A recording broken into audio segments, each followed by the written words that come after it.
Olá, gente, bom dia. Somos a Liga de Fono-Oncologia da LAFO, da Universidade de Brasília, e sob a coordenação da professora da Fonoaudiologia, Cristina Fúria, e da Básica, Jamila Reis. Estamos em mais uma entrevista aqui, e como é conhecimento de vocês, o Dr. Rodrigo tem sido nosso parceiro sempre, desde sempre, no projeto de extensão, pesquisa, ensino, assistência e gestão dos últimos 4 anos. Então, já por isso, sempre agradecemos. E agora também ele está fazendo parte da comissão científica do Simpósio Júlio Verde, com foco no acesso à gestão. Eu me chamo Fernanda, sou graduanda de Fonoaudiologia da Universidade de Brasília. Aqui presente também está a ligante Karen, a professora Cristina Fúria. Agradecemos imensamente a participação do Dr. Rodrigo Canto Neri, médico oncologista, clínico da oncologia da Clínica DOR, DF, e também do Serviço de Oncologia do Hospital Universitário de Brasília, UNB, a Unacom, HUB. O doutor é formado pela Universidade de Brasília, fez residência médica em oncologia na clínica pela Fundação Antônio Prudente, no Hospital AC Camargo, tem título de especialista em oncologia clínica pela Sociedade Brasileira de Oncologia, Sociedade Brasileira de Cancerologia, tem experiência em assistência clínica com pacientes de câncer, coordenação de programa de residência médica em cancerologia clínica e protocolos clínicos. Como diz a professora, um jovem oncologista muito experiente, capacitado, integrador e líder do ensino e gestão. Então, é uma enorme honra ter sua presença aqui. Vai ajudar grandemente a tratar desse assunto tão importante, que é o câncer de cabeça e pescoço, nesse mês, que é o mês de campanha. E por estarmos no Júlio Verde, no qual o nosso tema para a campanha desse ano é gestão e acesso ao tratamento e à reabilitação do câncer de cabeça e pescoço. Estamos na nossa terceira entrevista, o que é uma conquista, todas com profissionais muito capacitados e que tanto vem engrandecendo e está tendo muito acesso, as pessoas estão entrando no YouTube, comentando, divulgando. Esse projeto são entrevistas online com profissionais à frente de gestão e a cuidado com paciente do câncer de cabeça e pescoço. Contamos com a presença de vocês, mas sobretudo do Dr. Rodrigo, nos dias 27 e 28, quando a gente terá um simpósio que ocorrerá de 19 às 21 pelo YouTube. Vamos entrar também agora fazendo uma divulgação extensiva desse evento, porque é importante conseguir alcançar o maior número possível, né? Ter um número expressivo de participantes, porque conscientização impacta em cuidado. Diante disso, desse currículo vasto, apesar da pouca idade do doutor, que tem essa cara jovem, como diz a professora, que tantos pacientes tanto têm essa empatia, tenta esse cuidado, apesar da pouca idade, gostaríamos de convidar a nossa ligante Karen para iniciar e conduzir as perguntas. E, mais uma vez, obrigada, doutor. Obrigado, Karen, para mim é um prazer. Eu quero saudar a todos, Dr. Rodrigo, Fernanda e a Karen, e uma excelente entrevista para vocês. Eu vou me ausentar, eu não vou conseguir ficar durante todo o tempo. Obrigada, viu? Um abraço. Obrigado, professora. Então, vamos iniciar, né? As perguntas. Bom dia a todos. Primeiramente, bom dia, doutor. Nossa primeira pergunta nós já sabemos que os pacientes do câncer de cabeça e pescoço chegam em estádios avançados no DF e também no Brasil em geral. A oncologia ela não é uma porta de entrada desses casos, que são regulados pela atenção primária. A porta de entrada, então, é a cirurgia de cabeça e pescoço ou a otorrinolaringologia e o dentista. Como funciona o acesso ao tratamento atualmente pelo SUS? Ele recebe pacientes somente do DF? Bom dia, obrigado novamente pelas palavras carinhosas de toda a equipe aí da Liga. É uma boa pergunta. O que eu posso falar hoje na minha atuação no SUS DF, no Distrito Federal, é que hoje o sistema de entrada de qualquer especialidade está 100% regulado, pelo menos na teoria.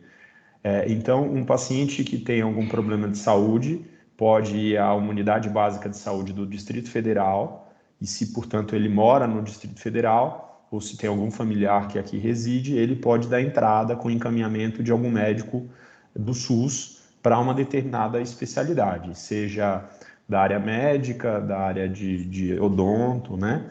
E a partir disso, existe uma fila que, na maioria das áreas, né, pelo menos na área de onco, de radioterapia, de cirurgia de cabeça e pescoço, como é uma fila muito longa, eles têm critérios de gravidade, né? Então, eles dividem em cores, e esses critérios são revistos pela Secretaria de Saúde, mas eventualmente o Ministério Público está atento aí, porque realmente no passado já houve denúncias, né? Não só no Distrito Federal, mas em outros estados, de que existem pessoas que têm um acesso muito rápido e outras que ficam meses. Então, essa é uma maneira de tentar ser, vamos dizer, ter um sistema de saúde cuja porta tem critérios de equidade, né?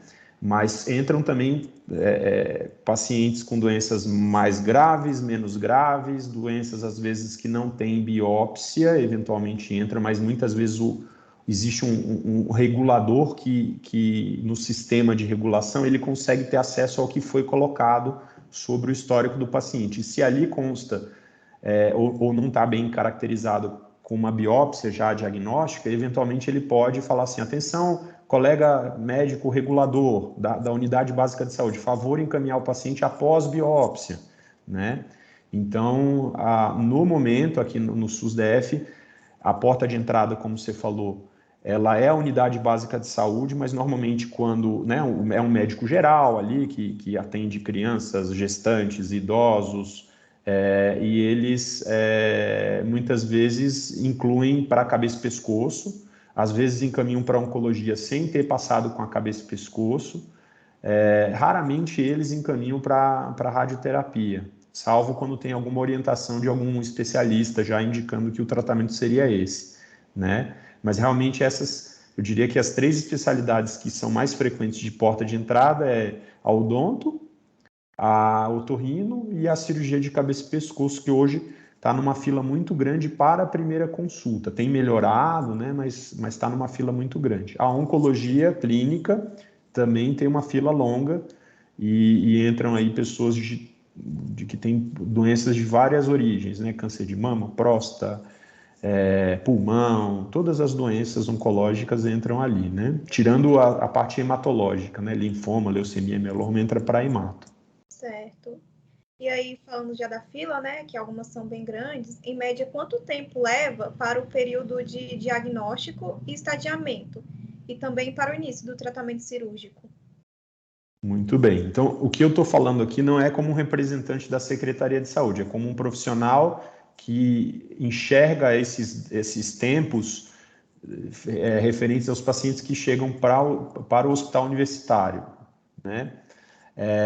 Então, os pacientes normalmente, como a gente sabe, né, os portadores de câncer de cabeça e pescoço, normalmente a maioria é homem, são pacientes que têm o hábito de tabagismo há bastante tempo, com uma carga alta, são muitas vezes etilistas ou ex-etilistas, e pela natureza desse tipo de paciente, eles às vezes são um pouco preocupados com lesões de região de cabeça e pescoço, e muitas vezes eles próprios acabam protelando a busca de um serviço de saúde.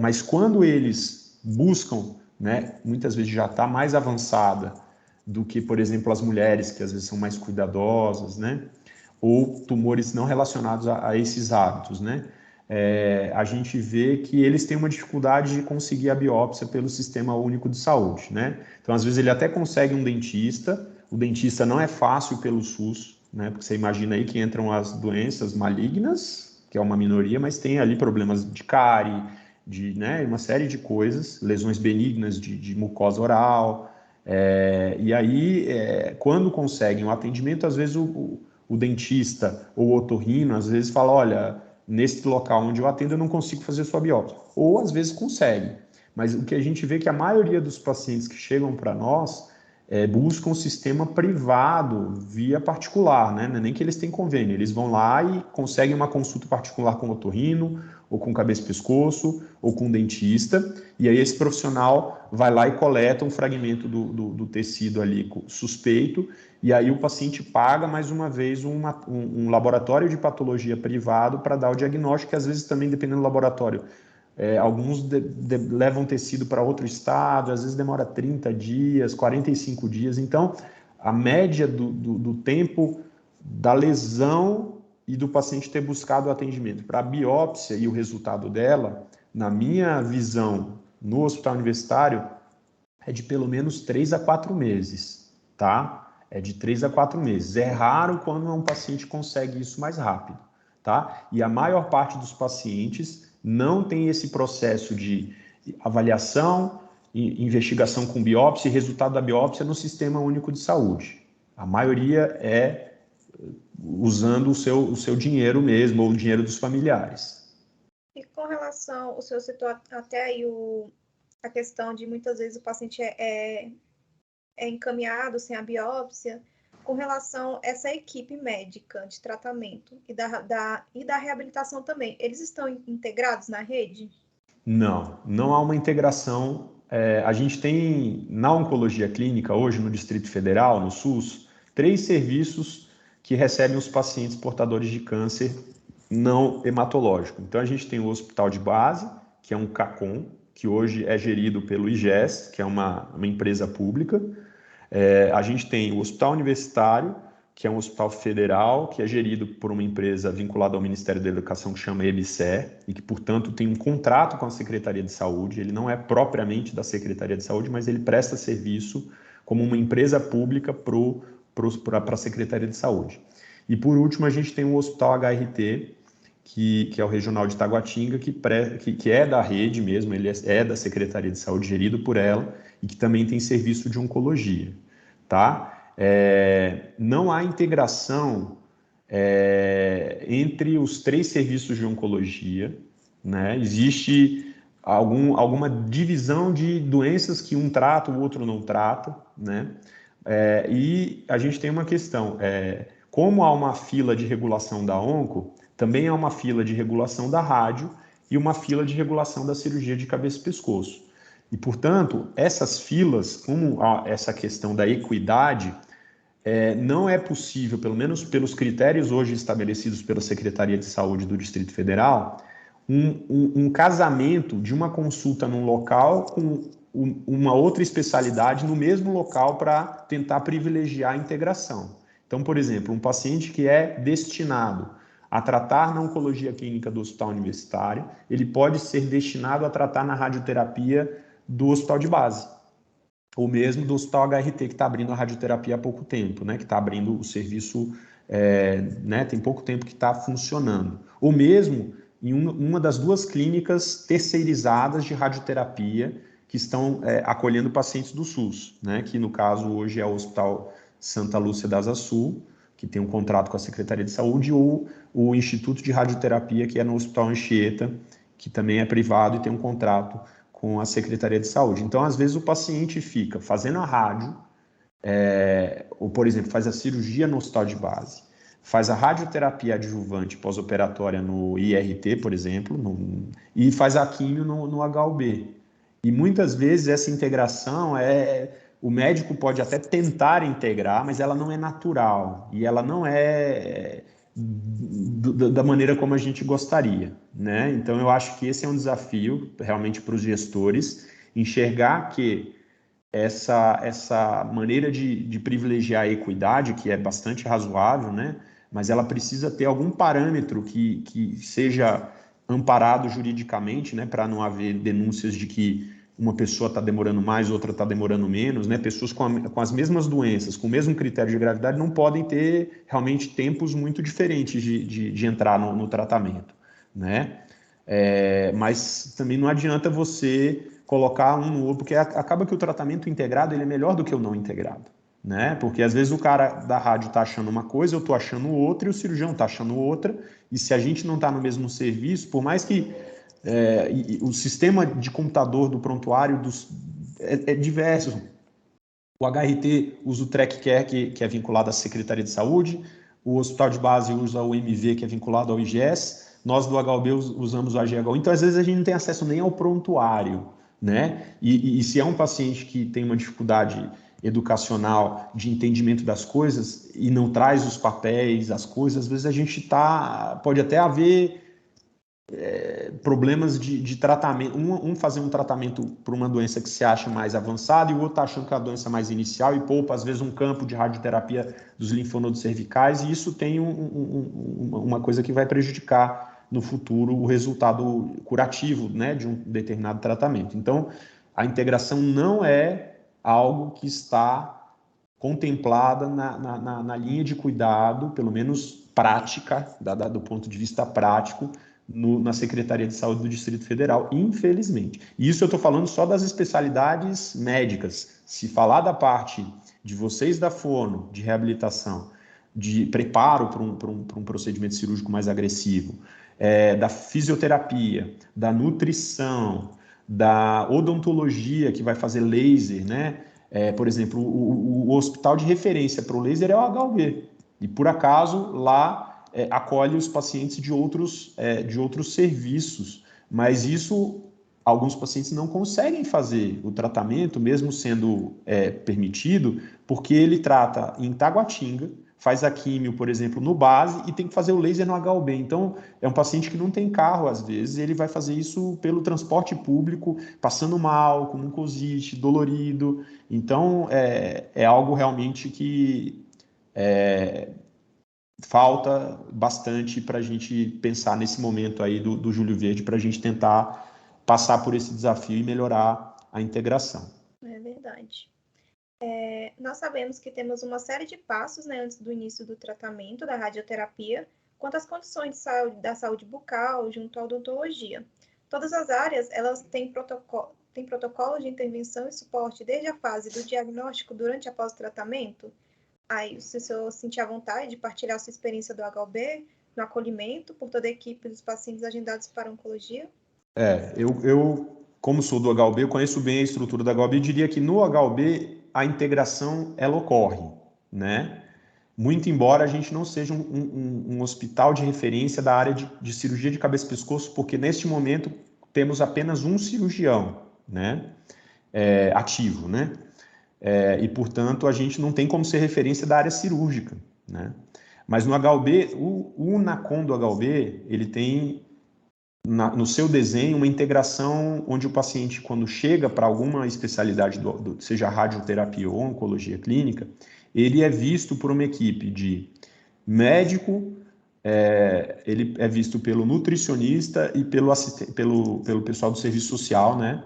Que tem uma visão de tentar juntar o que é possível para ter um plano de cuidado no longo prazo. E a odonto, ela não atua primariamente nessa consulta de acolhimento, mas ela está sempre como uma retaguarda quando se julga que precisa fazer uma extração dentária antes de começar uma radioterapia ou um tratamento de quimioterapia. Esse paciente é encaminhado e esse tempo ele é curto, estando já o paciente no hospital universitário, tá?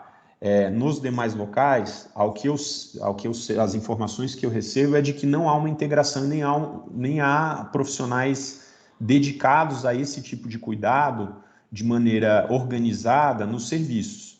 Então, os pacientes, às vezes, até são referenciados do hospital de base para a odonto do HUB, né? Porque lá tem o bucomaxilo, que mexe mais com trauma, mas não mexe muito com essa parte de câncer, muito embora lá seja o serviço que tem o maior número de cirurgiões de cabeça e pescoço e tem serviço de radioterapia. Então, realmente, eu acho que isso é um desafio. E realmente é possível caminhar melhor nessa área, né? Isso pode ter um investimento pequeno e que vai ter um aumento da qualidade e da curabilidade do tratamento oncológico. Ao longo da entrevista, o senhor já está falando assim, quais são alguns desafios, né, que tem enfrentado na realidade do Distrito Federal. Uhum. Então, quais são os nossos facilitadores e os demais desafios na gestão do tratamento da reabilitação do paciente com câncer de cabeça e pescoço no SUS, na realidade do DF, né? Eu acho que uma coisa bastante interessante é que temos a oportunidade de ter anualmente um mês onde há abertura de discussão na sociedade para esse tipo de problema. Tem doenças também que têm desafios tão grandes e que a gente não tem um mês dedicado a essa discussão. E quando a gente tem esse mês, a mídia nos procura né? Ou procura vocês, ou procura, né? Porque é o Júlio Verde e tal, assim como tem da Mama. Então, eu acho que é uma oportunidade. Outra coisa que é importante é que nós estamos na capital federal. E, portanto, a nossa conversa aqui, ela às vezes pode ter um impacto de sensibilizar algum senador, algum deputado, né? Então, eu acho que isso pode ser alguma coisa que no futuro pode trazer coisas interessantes. Mas eu diria que no Distrito Federal, a gente não vai bem do suporte ao paciente portador de câncer de cabeça e pescoço, né? E eu falo com a experiência que eu tive na minha formação no estado de São Paulo, que é um estado com expertise muito grande em gestão pública, né? Tanto a cidade de São Paulo como o próprio estado, que é grande, que tem várias cidades, mas o fato é que, comparando com lá, estamos muito distantes da excelência no cuidado no SUS, né? E comparando aos nossos vizinhos aqui, os goianos, que têm alguns pacientes que moram no entorno, eu não sei exatamente como funciona lá, qual que é a gestão, mas o fato é que alguns pacientes que moram no entorno, por terem um comprovante de residência do Goiás, quando eles dão entrada no posto de saúde do Goiás, eles chegam muito mais rápido no serviço de referência que costuma ser o Hospital Araújo Jorge, que é um hospital filantrópico, até onde eu sei, privado, e que presta serviço para o SUS, mas com uma rapidez muito maior, né? Então, eu sei que aqui é uma área central, que vem aqui pessoas de todo o Brasil, né? Porque moram aqui pessoas de vários lugares, e às vezes vem gente da Bahia, que o filho mora em Brasília e traz. Mas também é assim em São Paulo, a cidade de São Paulo também tem gente do Brasil inteiro, em Rio de Janeiro. Grandes capitais sempre são polo de atração, e, portanto, o desafio não é diferente para esses locais, né? Eu imagino que Goiânia também deve atrair lugares ali do centro-oeste, né? Mas o fato é que eu acho que os facilitadores existem. Eu não colocaria que a Secretaria de Saúde nos contribui muito para essa, né? A gente tem aí conhecimento de pessoas que estão em cargos de gestão, mas eles próprios relatam uma dificuldade de acessar o secretário de Saúde de maneira efetiva para mudanças reais na condução da gestão, né? Existem até plano de cuidado que no papel há uma discussão e tal, mas do ponto de vista prático, o nosso acesso, o nosso tempo de avaliação para cirurgia, o nosso tempo de avaliação de exames de estadiamento, né, quando a gente faz tomografias para avaliar a extensão da doença, esses tempos são muito longos e o paciente ele vai tendo como é que se diz? Ele vai tendo prejuízo, atrasos em todas as etapas. Sem sombra de dúvida, são atrasos que colocam o paciente do DF lá atrás, talvez. Eu não sei se existe um ranking, mas eu não acho que isso seja razoável para uma capital federal que tem um orçamento em saúde, né, vindo da União, né, com um orçamento, com um gasto per capita, pegando a população bastante importante, talvez maior do que o estado do Goiás, a gente ter uma assistência tão atrasada, né? Você já vem citando, né, um pouco da sua experiência no serviço público e também até no privado. Então, quais são as principais diferenças dos trâmites para o câncer de cabeça e pescoço na rede pública e privada, já que o senhor atua em ambas as realidades? Então, privado, quando a gente fala privado, boa parte das vezes a gente está falando do paciente que tem plano de saúde, ou convênio, ou seguradora, né? Existem aqueles também que têm dinheiro e vão fazer no particular, vamos dizer assim, né? Mas não é a maioria. A maioria são pessoas que têm acesso pelo seu trabalho, ou pagam um plano de saúde, e, portanto, têm o mesmo problema, tem uma ferida na boca, e vão, mas caminham mais rápido, né? Porque eles têm a oportunidade ali de marcar uma consulta. Às vezes a consulta também não é para amanhã, mas ela ocorre com uma rapidez maior. As biópsias costumam também caminhar mais rápido, a cirurgia também não é rápida. Às vezes, se você tem um hospital que tem uma gestão muito voltada para o paciente com câncer, às vezes você tem até um tempo menor de o cirurgião indicar e fazer a cirurgia. Não é o caso do DF, não é. Mas às vezes o plano de saúde requer, às vezes, 20 dias úteis para autorizar uma cirurgia como uma laringectomia, por exemplo, ou uma glossectomia parcial. Às vezes pode acontecer isso, né? Ou às vezes até mais. Mas o fato é que eu diria que, no geral, o tempo é muito, muito menor, em todas as etapas. Uma tomografia de estadiamento, uma avaliação do especialista, existe uma brevidade muito maior, e eu diria que, nesse sentido, o paciente que tem convênio tem uma chance de cura muito maior do que o paciente que não tem convênio, tá? Ainda não há no DF uma integração no particular, de você falar assim, olha, isso funciona de olhos fechados, mas quando está com um especialista que consegue integrar, né, com algumas clínicas ou hospitais, a coisa anda bem, né, com integração tanto de planejamento de tratamento, de tratamento cirúrgico, de radioterapia, de quimioterapia, né, e de outros tratamentos que não são disponíveis no SUS, como imunoterapia, terapia-alvo, né. Então, o gap é muito grande. A chance de uma pessoa que não tem convênio morrer de câncer de cabeça e pescoço é muito maior do que uma pessoa que tem a mesma doença, com o mesmo estadiamento, com a mesma idade, com as mesmas comorbidades e tem o convênio. Não há dúvida disso. Para dar tempo de agradecer, eu vou fazer a última pergunta. E aí o senhor pode falar o que o senhor sentir à vontade, né, da sua experiência. O que seria um padrão ouro de atendimento, então, para o câncer de cabeça e pescoço? A gente pode fechar com essa pergunta. Ótimo. Voltando à última entrevista que eu tive acesso do Dr. Marcos, cirurgião de cabeça e pescoço, presidente da Sociedade Brasileira de Cabeça e Pescoço, né, que tem o ICESP sob sua chefia, eu acho que uma coisa que ele fala na entrevista, né, é que quando a gente coloca o paciente no centro do cuidado, né, como a coisa mais importante, a gente sempre que tem esse parâmetro, a gente vai sempre caminhar em favor de uma excelência, né?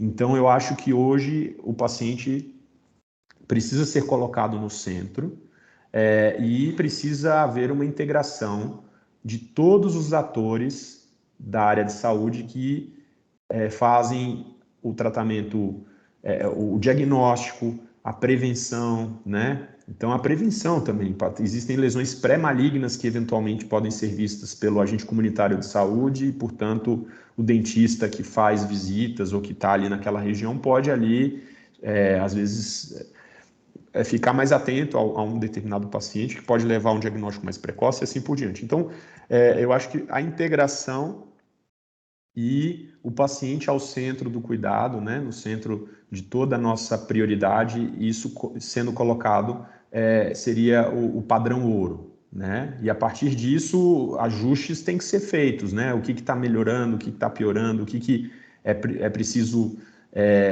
ajustar, né?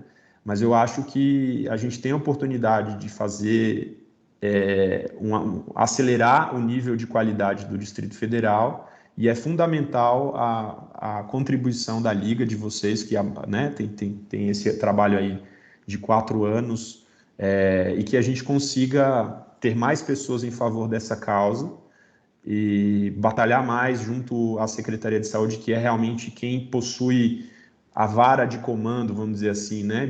Porque eles que são responsáveis, por mais que a gente eventualmente fale com um senador, aqui quem mexe é a Secretaria de Saúde e a gente precisa entender que a Secretaria tem suas dificuldades, tem seus processos, os processos não são rápidos, mesmo que um secretário seja muito sensível a essa causa, ele vai talvez fazer algumas mudanças, mas elas não ocorrem de imediato, né? E quando a gente tem, por exemplo, empresa, né, o IGES, lá o secretário não tem tudo que ele manda não vai ser cumprido exatamente, então a IBSER, no caso o HOB. Então, a gente precisa tentar ver se a gente coloca todo mundo para conversar em favor de reduzir esses tempos, de reduzir essas faltas de integração dos seus serviços. Às vezes é difícil fazer tudo no mesmo lugar e tem também, às vezes, até ver a questão jurídica, né, das filas, porque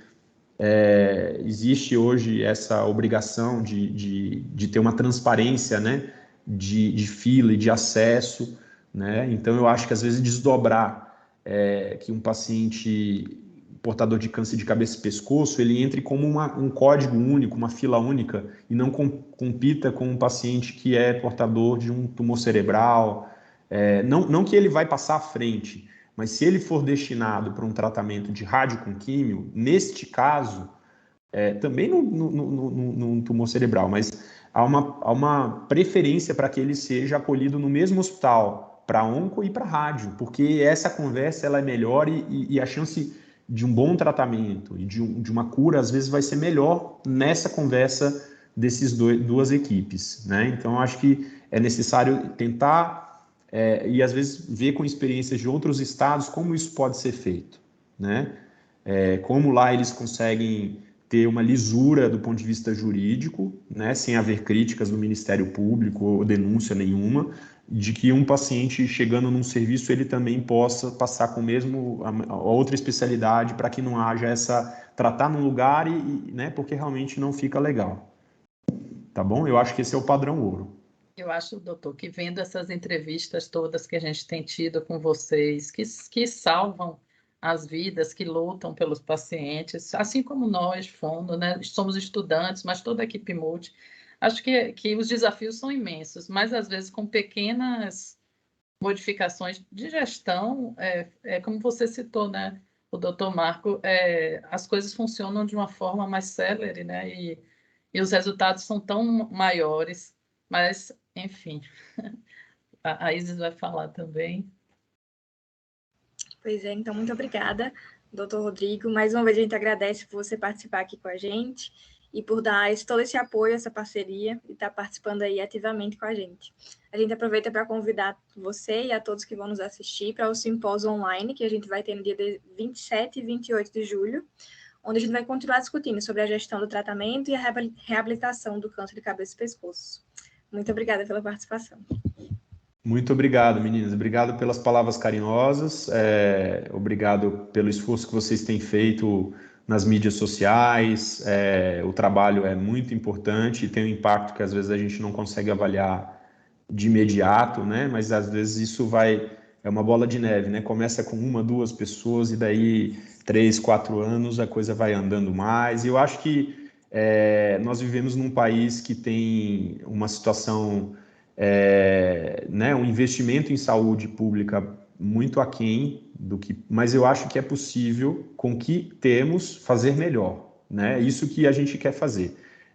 A gente sabe que o ideal seria aumentar a verba, mas vamos pensar assim, não nos cabe aqui a discussão de aumentar a verba, que não somos nós que decidimos, mas é possível, com a verba que temos, ou com serviços já instalados que temos, fazer melhor para esses pacientes que estão na fila, né? Então, eu acho que não há nenhuma dúvida de que podemos fazer melhor com o que temos, porque os atrasos são tantos que às vezes tem paciente que tem uma doença muito avançada que está operando até por judicialização, e aquele pobre coitado que diagnosticou um câncer pequeno na língua oral, que tinha que fazer uma glossectomia, às vezes nem tinha que fazer esvaziamento linfonodal, uma glossectomia, ele não vai fazer e vai se operar um paciente com uma doença muito mais avançada, que talvez o prognóstico seja questionável, e aí a gente está operando os que não precisa e deixando de operar os que precisam, e aí, assim, as pessoas estão nos lugares errados nas filas. Se a gente fizer organizar, a gente vai conseguir operar quem realmente tem chance de bom prognóstico com a cirurgia e fazer quimio-rádio para os que não têm condições, né, por uma série de fatores. Encurtar o tempo da realização de exames de tomografia, né? Precisa ver como o Dr. Marcos comentou, que o exame de segmento, ele não é mais importante que o exame de diagnóstico. Isso precisa ficar claro. Hoje, quando nós temos um paciente que entra na especialidade de câncer de cabeça e pescoço, seja em qual área for, o médico pede pelo SUS o exame de tomografia. Hoje, a média é de que o paciente vai realizar esses exames pelo SUS em 90 a 100 dias ou mais. Então, um tumor que é um pouco mais agressivo, e que demora 90 a 100 dias para ter esse exame, às vezes demora mais 10 a 15 para sair o resultado, para até ele remarcar a consulta com o cirurgião, para ver se ele é candidato à cirurgia, é algo que vai com certeza ter um atraso. E uma vez que o cirurgião vê o exame e fala, olha, é caso de cirurgia, e ele fala, ó, a média da minha fila é 8 meses. Então, olha só, é um paciente que está sendo... Então, não é que eu estou querendo que aprovem uma verba maior, a gente precisa categorizar as coisas, porque a gente está inefetivo, a maquinaria não está funcionando, a gente está com as coisas erradas nos lugares errados, com os tempos errados, né? Então, eu acho que essa coisa que o Dr. Marcos também colocou, que no ICESP existe uma enfermeira navegadora, aí já vai vir um gestor e vai falar, mas não tem como contratar enfermeira. Mas, veja, se isso vai otimizar e vai economizar, isso é uma coisa que vale a pena, né? E se a fila de radiologia, de exame de tomografia é a mesma, precisa haver ali uma fila assim, radiologia, tomografia de diagnóstico, tomografia de segmento. Porque aí você vai para o Ministério Público e ninguém do Ministério Público vai acusar que a quebra de lisura, que a quebra de equidade, porque é um paciente diagnóstico, ele precisa de prioridade. Não dá para você esperar 3, 4 meses para o exame de diagnóstico, porque às vezes é o tempo de uma doença não ser curável, mas por causa do tempo longo, né? Então, é só um desabafo final, mas eu acho que a gente pode unir forças, continuar unidos, para que a gente consiga ser ouvido pelas competências distritais que têm algum poder de mudança, e tem realmente, claro, são sazonais, daqui a pouco entra outro governador, outro secretário de saúde, mas a gente tem que entender que isso é um assunto suprapartidário, não tem a ver com gestão local, não tem a ver com partido A versus partido B, candidato A, isso é uma coisa... né, de uma coisa que está além, né? A gente não tem... Isso é uma coisa que está... Qualquer pessoa da nossa família pode ter esse problema, a gente precisa caminhar em favor disso, né? E dentro do que já existe de recurso, né? Mas era esse desabafo, obrigado pelas palavras novamente e pelas perguntas, foram muito importantes para a gente fazer essa discussão. Nós que agradecemos, doutor. Tchau. Obrigado, meninas.